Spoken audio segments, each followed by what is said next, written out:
Hey, now Mercury retrograde has ended. Okay, we still have 3 more planets that are still going in retro. Now, retrogrades give you a chance to learn something. So I'm going to ask you, what did you learn during these last 3 to 4 weeks?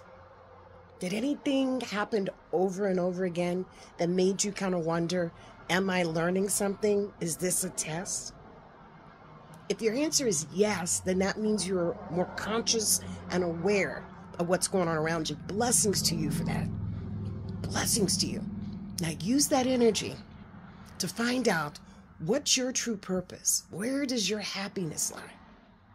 Now, if you want more information, follow and like, because I'm putting together a once-a-month free report, just my take on the spiritual astrology and how it's affecting you.